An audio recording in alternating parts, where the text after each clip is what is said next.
Hey everybody, what's up guys? We have another game at the end of the Storm qualifier. We had a lot of those, yeah. There were 3 in a row, 3 tournaments. Of course you know the drill, there's 9 qualifier tournaments in total and the teams don't qualify by reaching the finals or winning the whole thing. But you gather points throughout the rounds and then at the end of all 9 tournaments, the standings are what is important. And that's why we're seeing the teams playing these qualifiers over and over again, trying to gain as many points as possible.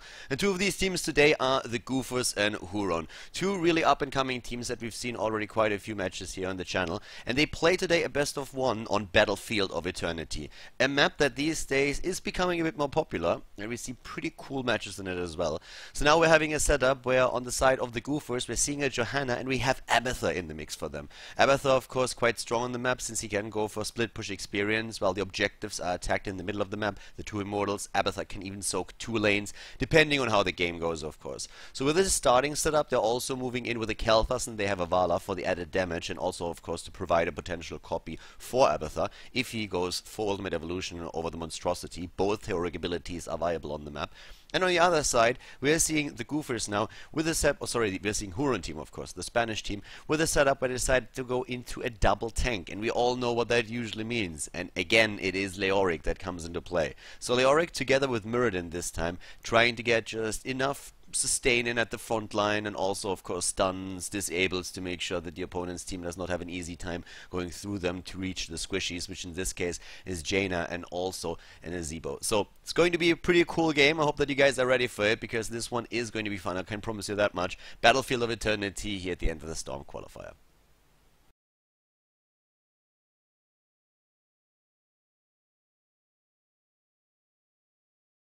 Alright everybody, game number 1, actually the only game in this best of 1 that we have now on Battlefield of Eternity here at the end of the Storm qualifier. And to the left side of the map it is the Goofers. We have Lotus on Vala, it's Nasty on Abatha, on ETF on top on Johanna. Kirsten is playing the support role here on Uther and we have Styr on Kelthas.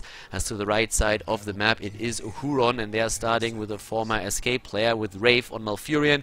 We have Red X on Muradin. The second tank played by Vipolino, him on Leoric here today, Hiruko on Nazebo, and Shat on Jaina. Especially the build on Abatha is going to be something that we're going to focus upon a bit because this game is going to be quite interesting and probably going to evolve a lot of around Abatha's ability to really go for split push here. Now over there we have ETF already in a bit of trouble, or at least he could have been, but Red X did not follow this one up. Abatha going for a support build, not for the Locust talent on level 1, which is an interesting choice because on this map oftentimes he's being played as one of the heroes that is really just trying to push as much as he possibly can. Then with the lanes, once the objectives spawn and both of the teams are trying to contest the mid lane. Interesting also that we have Winter's Reach once again taken here. The range on the Frostbolt. It's actually pretty cool if you think about the map. Oftentimes, of course, we're still seeing the Deep Chill here, which is a great talent to have. But in this case, as we have a huge amount of fighting going on in the mid lane, it's pretty cool to see this particular talent, because I feel it gives you a lot of value there.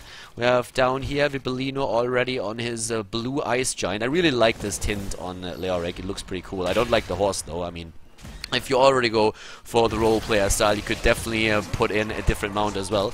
Kill against Kelthas up at the top lane, and that was a bit of a surprise to him apparently. So the wall of zombies encircling him totally, and therefore we have Ruka, Wraith, Shat and Red X starting to take down their first victim. Lotus rocking in style the money pick here. I'm liking that on Vala, so very cool. And the immortals are spawning now in the mid lane.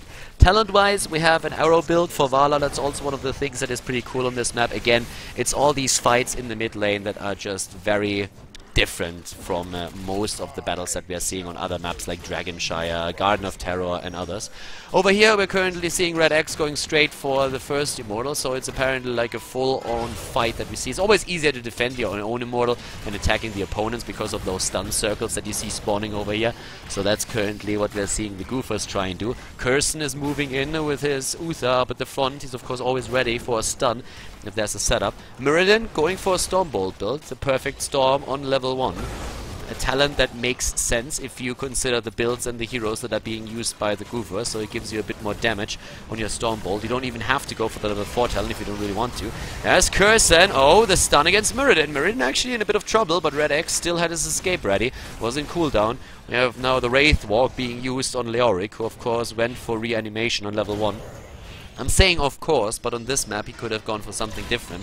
It's not really a good map for globe talents in general, and also for things like Seasoned Marksman. It's a pretty bad map since most of the fighting is going on in the mid lane and you don't get an opportunity to really soak too many globes. So we could have seen a different level 1 talent for Leoric in this case.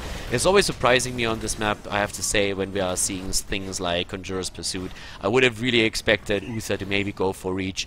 I feel a lot of the players are still going for very standard builds with their talents, and we see more and more adjustments coming in these days depending on map and also composition to really just alter the builds a bit that you have, and I feel that's a great choice, but I feel we need to see this even a bit more than we already do.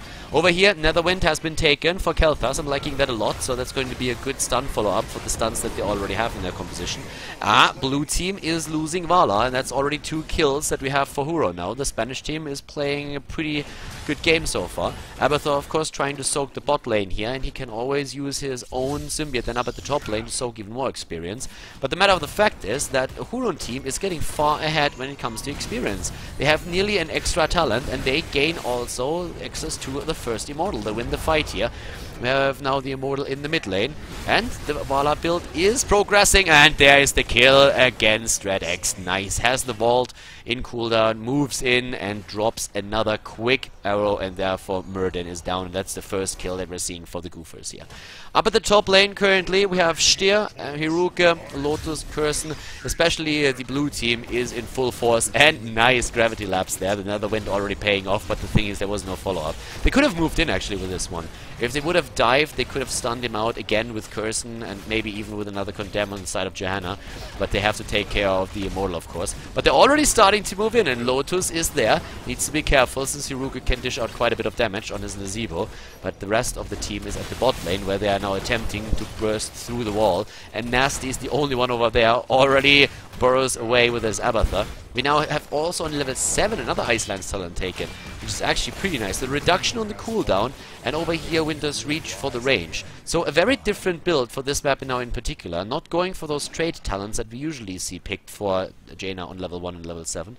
We have, again, Paralyzing Rage for Leoric. It's the standard talent on level 7 in most cases now, just because you get the extra control during those team fights. We have also Abathur going for a full damage build, more or less. Pressurized Glance, Adrenal Overload, and most important of all, Needle Spine. I suppose you can go for a Mule here, but on this map in particular, oftentimes you really see a team just like bursting through completely. Mule would be helpful, but there's only 2 lanes that you can Mule, and they are in need of a bit of additional damage, I feel. And if Abathur jumps on Johanna, which he mostly will, then they can really use this one.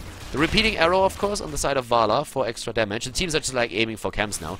And when it comes to camp timings, the blue team getting this one quite early. So not really trying to time this camp with the objective.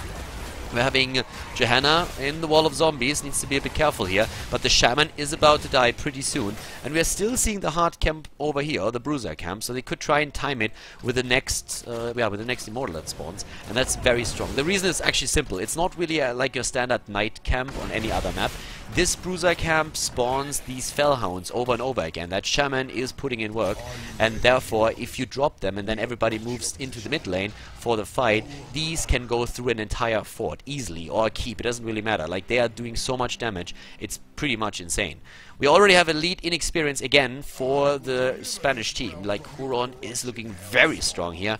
And they are pushing the top lane with Hiruke, and now we're going to see them move into the mid lane, and this camp can take out the fort here quite easily. So I'm a bit surprised that we don't see a rotation of the blue team up to the top yet. Cursen pauses the game. I'm actually liking this because it gives a bit of a chance to talk about that. So right here we have that camp moving in. So Hiruke is going to move into the mid lane right now. This is going to fall unless they rotate someone over. They could rotate ETF on top over, or they could use Lotus for that. That means that this Immortal is going to be neglected, and that's the reason why we had the Huron team time this particular camp exactly the way that they did. So they are already in position with 3 heroes right over here, putting a bit of pressure onto the Immortal. We're going to see Vipolino move over to the mid in just a bit. Of course, the problem is that Abathur is going to try to move over here, or maybe over here to soak experience on the bottom lane, can then try to move to the top with the Symbiote and soak 2 lanes. It's one of the reasons why Abathur is actually this strong on the map. But even if he does, that means that they are lacking, of course, the support up at the at this particular point. So right now, Goofers have to rotate several heroes away from the Immortal, which gives Huron team an opportunity to move in, take the Immortal down, at least to half health, where it's going to change positions with this one over here. So it's going to be randomized positions on those 4 spots again. And that is going to become extremely tricky then, because if they lose the Immortal again, they will most likely lose a fort. They did not take Mule on the side of Abathur, so on level 7 we have Needle Spine instead for the damage. So they can't just simply mule that up and then deal with the Immortal, so they have to somehow really try and take the objective. But it looks very much with the setup that we are seeing that they are going to lose this one. Another opportunity for Huron would also be to just try and soak additional experience with Huruk at the top lane and Leoric at the bot lane. They are on level 9.5, so if they just soak a bit more, they will hit level 10, and with level 10 they are kind of guaranteed to win the fight either way. So they can just like stick around up here at the boss, wait a little bit until the rest of the team gave them level 10 with the experience that they gather, and then they can together move against the Immortal and take it out, because it doesn't really look like with the situation, thanks to the Bruiser camp at the top and Leoric at the bot lane, there's any chance that the Goofers can say, okay, we're going to move over and just like claim the Immortal of the opponent's team. I don't really feel they can move in and try and do that.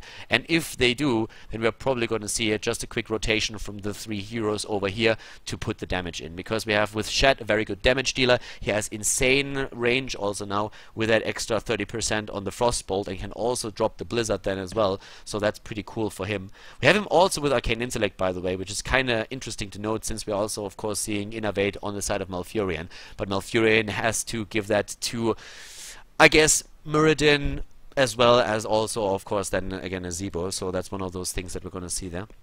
That being said, just to have a bit of a look at the damage that we're seeing in the game thus far, if you look at Abathur, he's actually like very active right now at 5,600. Also, of course, decent siege damage. We're seeing the same for Johanna, which is extremely strong in the early game thanks to Night Take Spawn. And on the side of the red team, on the side of Huron team, we're having mostly Nazebo dishing out that spider damage and also those frogs. And it is Leoric with that skeleton swing that did most of the work against the minion waves. That's one of the reasons why we're having him at the bot lane right now, because he can take this wave down and then rotate once again. So that's so much for the situation that we have in the game, and I feel that right now the Goofers either have to make a big play or they will lose out on this particular boss now, or the Immortal. And yeah, they are rotating over already. So as expected, we have ETF rotating up to the top. They have to deal with this camp. Abathur is helping out here as well. You can already see how that fort is losing experience or hit points, and that means that over there we have a fast attack against this one. They were trying to put some counter damage on the one up here, but that didn't really work out too well for them. And with Leoric and everybody else now moving to the bot lane, trying to go for the slug, they could actually go through the fort, take level 10, they will hit level 10 in a second, and there it is, and then they can either go for the Immortal, or they can even push in again. They have now a lot of summonables, they have the Gunchurn, they have the Water Elemental, we're seeing them also on Leoric probably. Actually, like a good question, what are they going to go for? They could go for Entomb and just try and drop a few of the stuns on top of that, or they could simply use the March of the Black King, which on this map can be really good as well. But already they zone them out, they move over, there's the Entomb, and the Immortal is of course going to end up in the hands of Huron team. So a very good position for them on the map, and it's pretty tricky just for Goofers to get into a decent position. They have level 10 coming up in a few seconds. That's going to be very good. So that will help with the defense at least, because just imagine level 10 hitting, I'd say like half a minute later, then the Immortal would definitely go through one of the forts. It might as well still do that, but it's going to be a bit more tricky. So we have the ultimate evolution here. We have Rain of Vengeance, Blessed Shield, Divine Shield, and Phoenix used. And already the move up at the top lane, and they are going to lose this fort for sure. There's no way. That Entomb already trapping Johanna here. There is a Phoenix on the spot, but ETF on top is down. Dropped by Huron team. Muradin moved back just in time, and that Immortal is still moving in, and he has still shields available. Nasty is going to lose his Abathur copy in just a second, so it's not going to be the double Vala any longer. And now Abathar is only on the map out there trying to get experience down here to the bot. We're having up to the top lane currently a push against the wall. The wall is nearly gone, and that Immortal still has hit points, so they will take down the second tower. They are nearly 2 levels ahead of their opponent, and as long as they kill the well here, they're going to be super fine. Even some damage on the keep. Great position for Huron team, and they are moving back for now. They can just like soak experience and get, of course, the camps like the Khaldor up at the top lane. We're seeing the bot lane still in a situation where Nasty can push this one in, and the towers over there are going to fall eventually. And as long as Abathar is playing safe, Hiruka could actually try and go into could he go for a poke? He doesn't. Malfurion now goes down up at the top.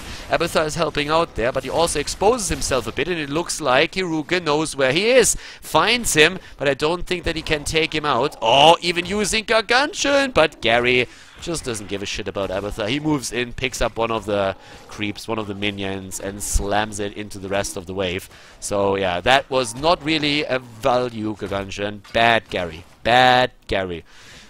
Gary's not too happy here, but yeah, that could have been a kill. Gary, you could have done it, but you didn't. So it looks like they're going for the camp again, or at least they were thinking about it, but the rotation is already happening. The important thing for Huron is to get level 13.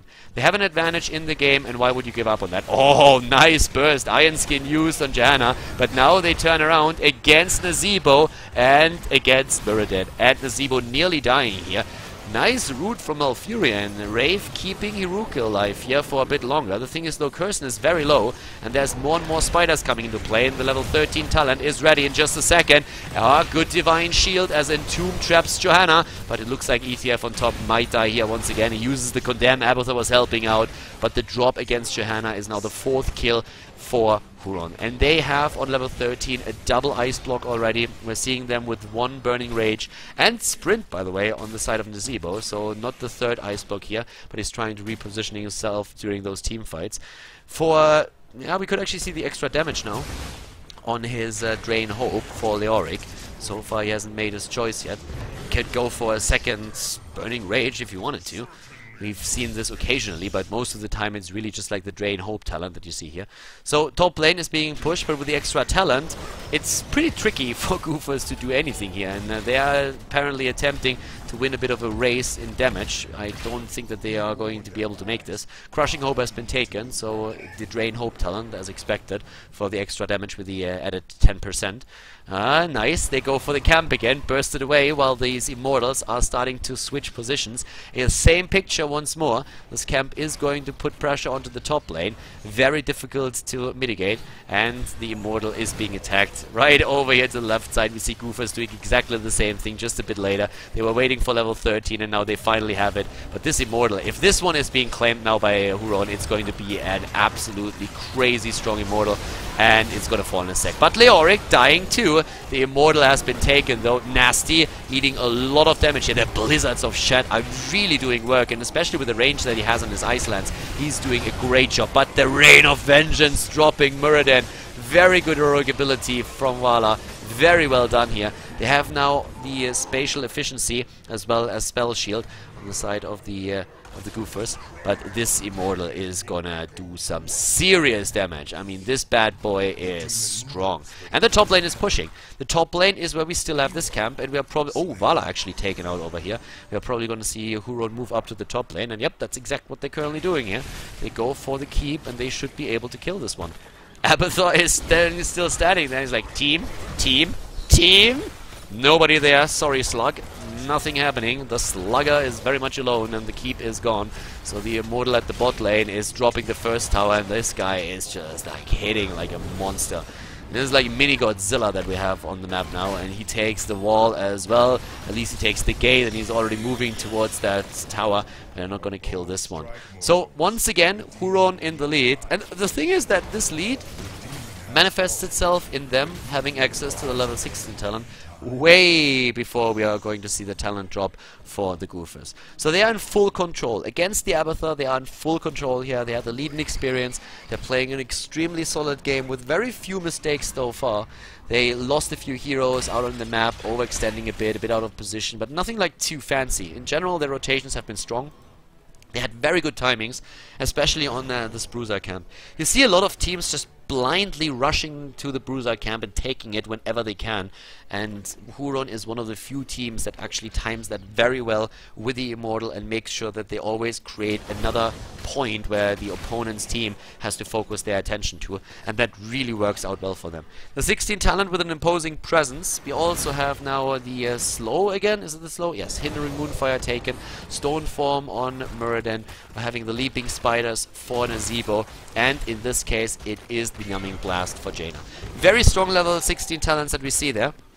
And they are going to try and kill the second key before level 16 drops for their opponents. But the Immortal is also about to spawn on the map again. Once more, the damage. Khazra are already there, the Siege Giants, so to say, on this particular map. So the Siege Gem has been taken, and they are moving in. A lot of damage already on this one, especially, of course, since Muradin went for the Stormbolt build with a Sledgehammer on level 4. He can just, like, use that over and over again against the structure, and it does a lot of work. I mean, this particular keep is already at less than half health. 3 seconds until we're going to see the Immortals, and they are moving up to the top. They have the Immortal right there and move in. Oftentimes with that quick stun that we see on the Immortal, it's, by the way, even worth it getting yourself stunned instead of like moving away or trying to move away, because most of the time it doesn't work out anyways, and like this you don't even eat too much damage, it's only a bit.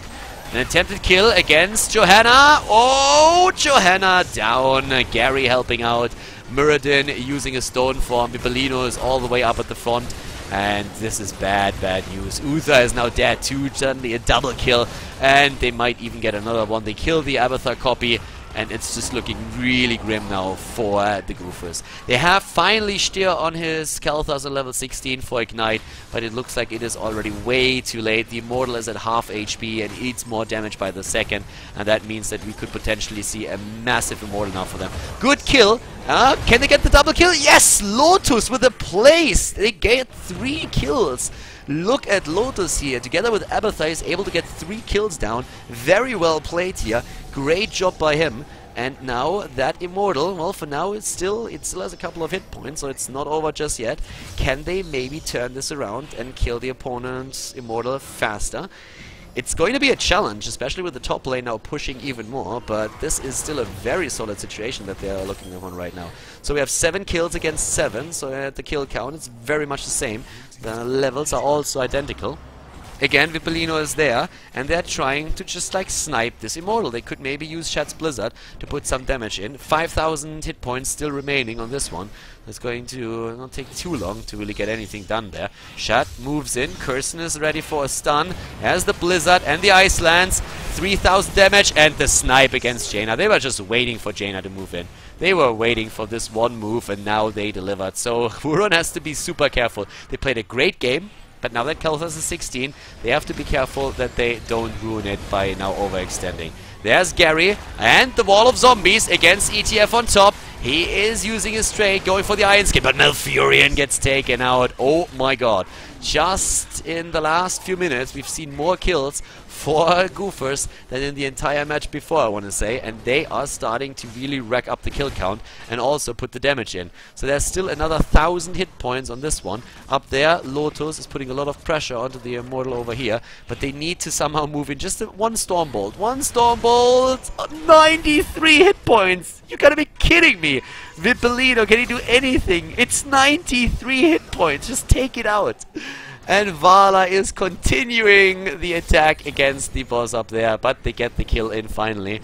But if you compare now the shield that he has, that's not even 50% shield, and it looked at the beginning as if it might be 100% shield. So yeah, that Immortal is a lot weaker than we thought it would be. But yeah, quite interesting turnout, or like turn of events that we saw there. So, we have Vippolino and Red X moving at the bot lane together with the boss. Everybody actually. Malfurion is now also coming back. 9 kills against 7. And the Goofers are trying to meet this onslaught early on. They're moving in against this, but it's going to be very tricky. We have again ETF on top position. Oh, Entomb is missing Vala. And the Jaina kill. This time, I mean, it's really Vala making most of the plays. Lotus is playing a great game here. They get the kill against Leroy, against Malfurion. And the Goofers suddenly, like, these guys are on fire all of a sudden, gaining the momentum in every single team fight and drop it one target after another. Red X is rushing away. The Immortal, on the other hand, went through the keep and is now going for core. It's not like he can take the core or anything. He's probably not going to be able to go through the shield. But the keeps are gone. And that is a problem. That means both of those lanes are now pushing against them. Having in damage, just to give you a bit of an idea, especially Kel'Thas, of course, is interesting here. 51,000 damage on Kel'Thas, 50,000 damage on the side of Nazeebo, just to give you a comparison. And yeah, it's really the problem for the Goofers that both of their keeps are gone. They are the ones who have a lot more experience by now. It's level 19.5 versus level 19, so they will hit level 20 faster. And with that, it could end up in a fight in the middle, with one team having access to the level 20 talents and the other one not being ready just yet. But the lanes are pushing very hard now against the Goofers. So Huron is still in a very strong team position with this one. They just need to make sure that they don't overextend in these fights anymore. Especially when they were trying to drop the Immortal in the last battle. They just ran in, they sacrificed too many heroes, they YOLO'd a bit too much, and now they fell behind. But they are still ahead in the game, because Goofers haven't taken down a single structure yet. Well, there was the attempt with the Storm, but a nice blink away. We have Johanna and also Uther without their heroics just yet. It's probably going to be invincible, and there it is. Yes, invincible being used, or indestructible. And I guess it's going to be redemption. One of the reasons why you don't pick your talent immediately with Uther is that you can also still pick redemption while you are in ghost form, so after you died.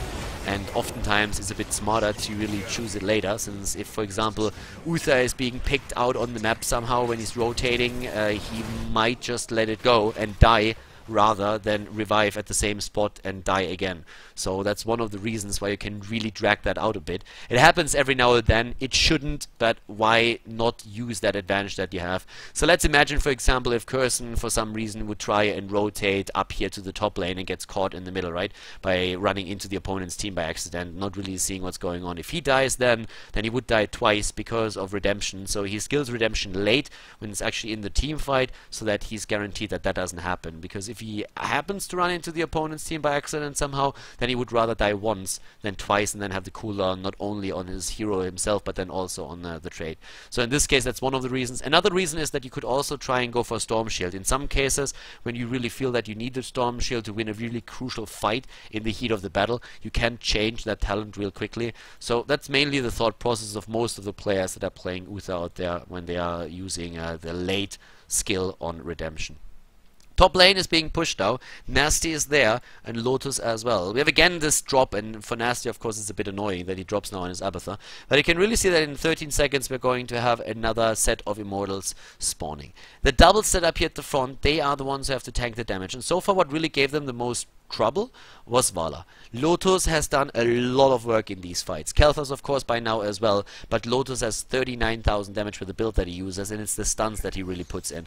Those Rain of Vengeance that we saw from him were absolutely great. They were amazing. They dropped so many targets already, and with Kel'Thas then, they have to, of course, try and capitalize on that and get that Flame Strike in. But Lotus is one of those heroes that has to go. Either Lotus on Vala or Kel'Thas has to be sniped here. Those are the two that they have to really focus their attention to. They need level 20, and that's what we're having Leoric for. So with their level 20 ability, they will have Jaina in a much safer spot now, since she has also a blink, as does Nazeebo.